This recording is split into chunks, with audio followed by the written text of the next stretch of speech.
श्री गणेशाय नमः। श्री गोपीजनवल्लभाय नमः। श्रीमद्भागवत महापुराण दशम स्कंद अथ द्विपंचाशतमोऽध्यायः। द्वारका गमन। श्री बलराम जी का विवाह तथा श्री कृष्ण के पास रुक्मिणी जी का संदेशा लेकर ब्राह्मण का आना। श्री सुखदेव जी कहते हैं, प्यारे परीक्षित, भगवान श्री कृष्ण ने इस प्रकार इक्ष्वाकु नंदन राजा मुचकुंद पर अनुग्रह किया। अब उन्होंने भगवान की परिक्रमा की, उन्हें नमस्कार किया और गुफा से बाहर निकले।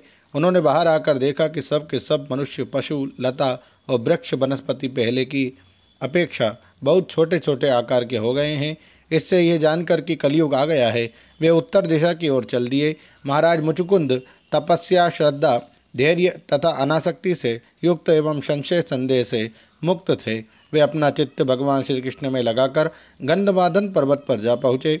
भगवान नर नारायण के नित्य निवास स्थान बद्रिकाश्रम में जाकर बड़े शांत भाव से गर्मी, सर्दी आदि द्वंद्व सहते हुए वे तपस्या के द्वारा भगवान की आराधना करने लगे। इधर भगवान श्री कृष्ण मथुरापुरी में लौट आए। अब तक कालयवन की सेना ने उसे घेर रखा था। अब उन्होंने मलेच्छों की सेना का संहार किया, उसका सारा धन छीनकर द्वारका ले चले।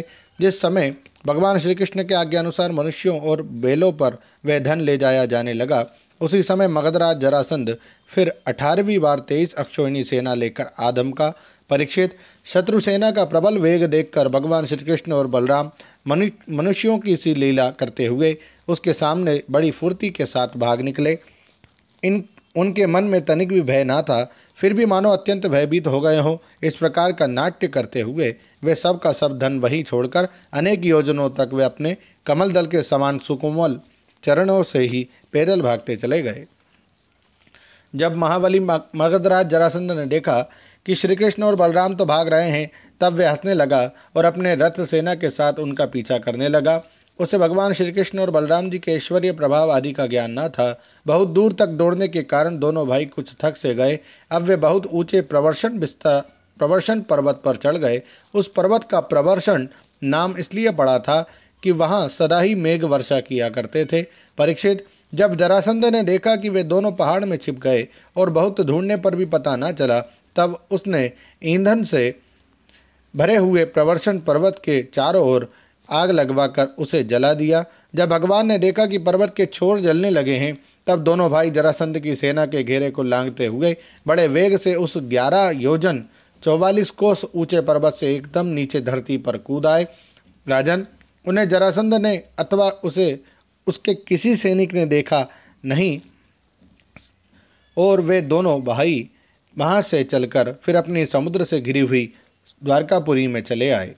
जरासंध ने झूठ मूठ ऐसा मान लिया कि श्री कृष्ण और बलराम तो जल गए और फिर वह अपनी बहुत बड़ी सेना लौटाकर मगध देश को चला गया। यह बात तुमसे पहले ही नवम स्कंद में कह चुका हूँ कि आनर्त देश के राजा श्रीमान रेवत जी ने अपनी रेवती नाम की कन्या ब्रह्मा जी की प्रेरणा से बलराम जी के साथ ब्याह दी।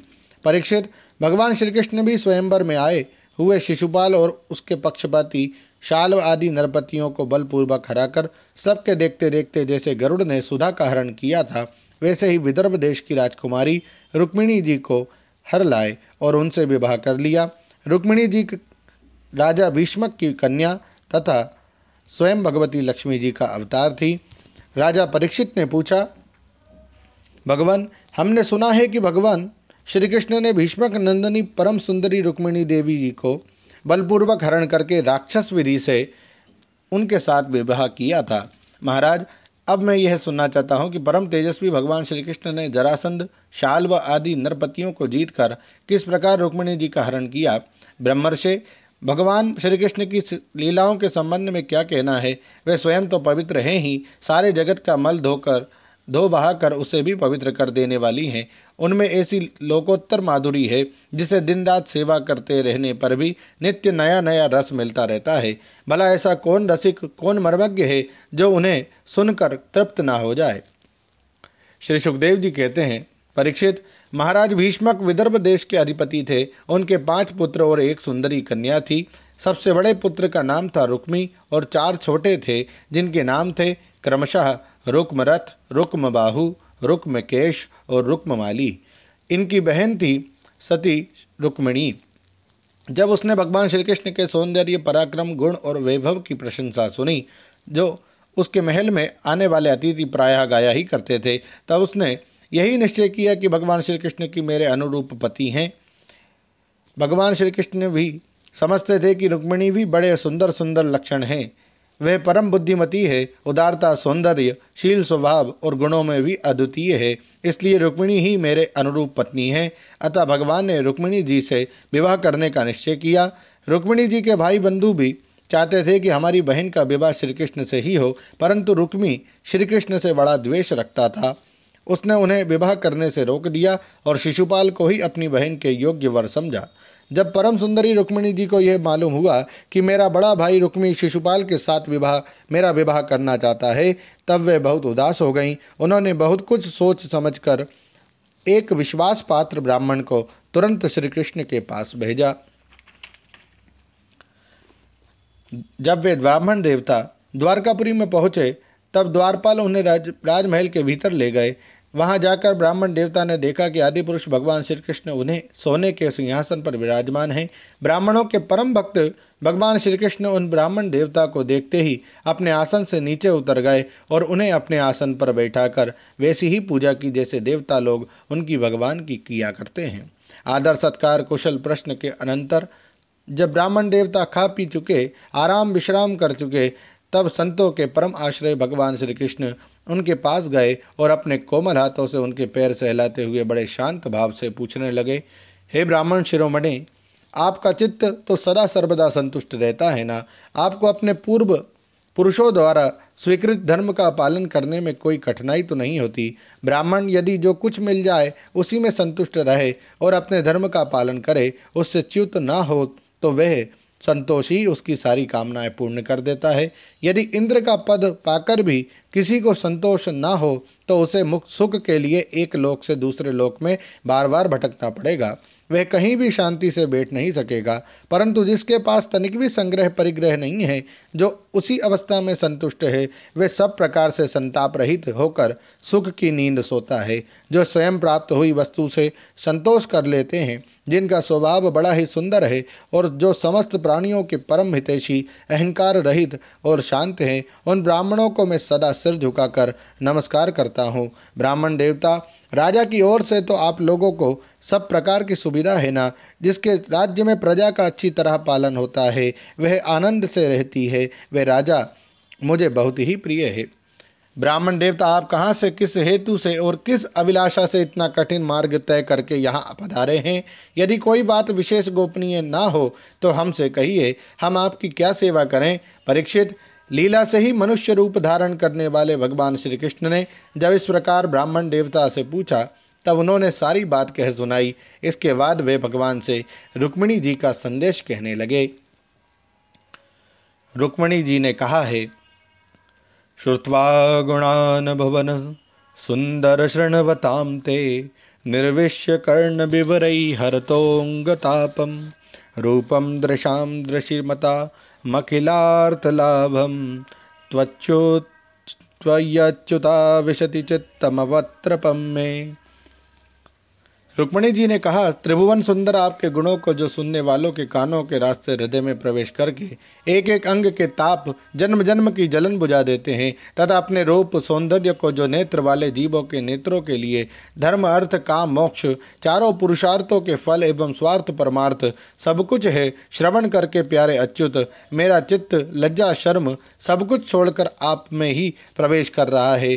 प्रेम स्वरूप श्याम सुंदर, चाहे जिस दृष्टि से देखें, कुलशील, स्वभाव, सौंदर्य, विद्या, अवस्था, धन, धाम सभी में आप अद्वितीय हैं। अपने ही समान हैं। मनुष्यलोक में जितने भी प्राणी हैं, सबका मन आपको देखकर शांति का अनुभव करता है, आनंदित होता है।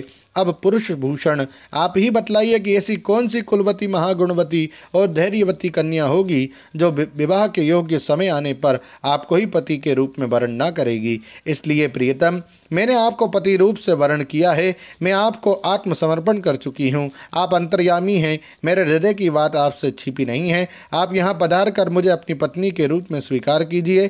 कमल नयन, प्राण वल्लभ, में आप सरी के वीर को समर्पित हो चुकी हूँ, आपकी हूँ। अब जैसे सिंह का भाग सियार छू जाए, वैसे ही कहीं शिशुपाल निकट से आकर मेरा स्पर्श न कर जाए। मैंने यदि जन्म जन्म में पुर्त, कुआ, बावली आदि खुदवाना, इष्ट यज्ञादि करना, दान, नियम, व्रत तथा देवता, ब्राह्मण और गुरु आदि की पूजा के द्वारा भगवान परमेश्वर की ही आराधना की हो और वे मुझ पर प्रसन्न हो, तो भगवान श्री कृष्ण आकर मेरा पाणी ग्रहण करें। शिशुपाल अथवा दूसरा कोई भी पुरुष मेरा स्पर्श न कर सके।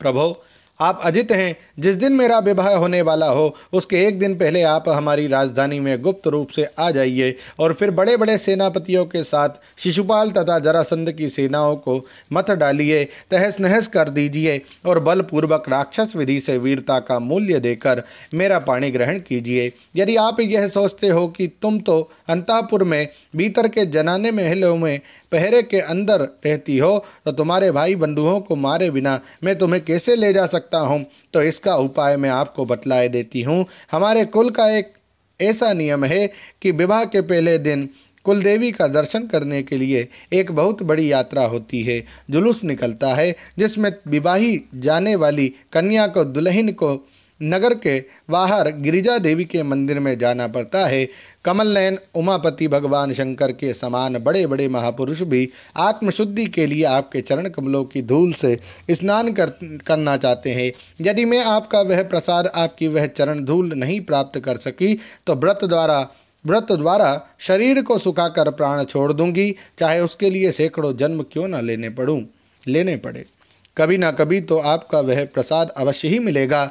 ब्राह्मण देवता ने कहा, यदुवंश शिरोमणि, यदि यही रुक्मिणी जी के अत्यंत गोपनीय संदेश है जिन्हें लेकर मैं आपके पास आया हूँ, इसके संबंध में जो कुछ करना हो विचार कर लीजिए और तुरंत ही उसके अनुसार कार्य कीजिए। ओम नमो भगवते वासुदेवाय। श्रीमद्भागवते महापुराणे पारमहंस्यां संहितायां दशम स्कंधे उत्तरार्धे रुक्मण्युद्वाह प्रस्तावे 52तमोऽध्यायः। श्रीराधाकृष्णार्पणमस्तु। हरये नमः, हरये नमः, हरये नमः। जय श्री कृष्ण।